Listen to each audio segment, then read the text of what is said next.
সকালে খুলনা মহাসড়কের দিকনগরে একটি ভয়াবহ দুর্ঘটনা ঘটে, যেখানে অবশ্যই 13 জন নিহত হয়েছেন। রয়েছেন এরা অপরাধ থেকে বলতে যাচ্ছিলেন আর বাচ্চা যশোর থেকে ঢাকা যাচ্ছে, যশোর আসছিল। আসলে ভোটে এখানে একটা মানে হৃদয় বিতর্ক অবস্থা সৃষ্টি হয়েছে। অনেক লোক এসেছেন এবং ফায়ার সার্ভিস পুলিশ এসে লাশগুলো উদ্ধার করে হাসপাতালে পাঠিয়েছে। তো আমরা এই বিষয়ে সর্বশেষ খবর জানবো কানাইপুর ইউনিয়ন পরিষদের চেয়ারম্যান আলতাফ হোসেন সাহেবের সাথে। ঘটনাটা হচ্ছে হলো আপনার এখানে আমরা তাৎক্ষণিকভাবে খবর পেয়ে আমরা আসার পরে যেটা দেখলাম, আমাদের কাছে ইয়া হয়েছে যে এই দুটা গাড়ি আপনার যার স্থান ত্যাগ করে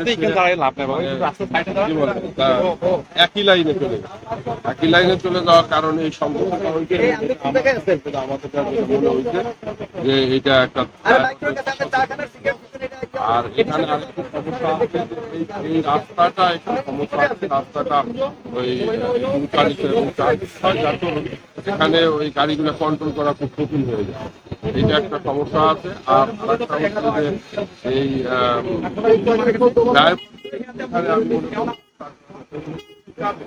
পিকআপে কিন্তু যাত্রী বহন করার কথা, কিন্তু এখন দেখা যাচ্ছে যে পিকআপে বাচ্চা, মহিলা, শিশু সহ 15 জন যাত্রী বহন করছে, পিকআপের থেকে 13 জন লোক। এই যে মানে ড্রাইভারদের অসচেতনতা এবং এই অনিয়মতান্ত্রিকভাবে গাড়ি চালানো, এটা দুর্ঘটনার পরপরই এখানে কিন্তু পুলিশ মানে তৎপর রয়েছে।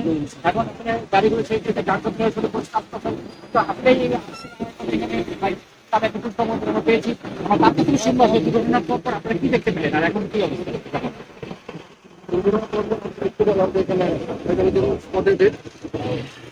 হসপিটালে আরো আহতদের বিতরণ করা হয়েছিল।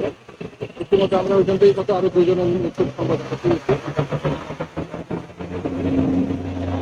ইতিমধ্যে গাড়ি রোড ব্লক ছিল, আপনারা দেখছেন। আমরা রোড শাসন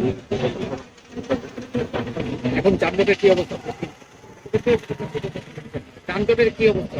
গাড়ি তো চলতেছে। আপনার পরবর্তী কোনো খবর থাকলে আপনাদের জানার চেষ্টা করবো।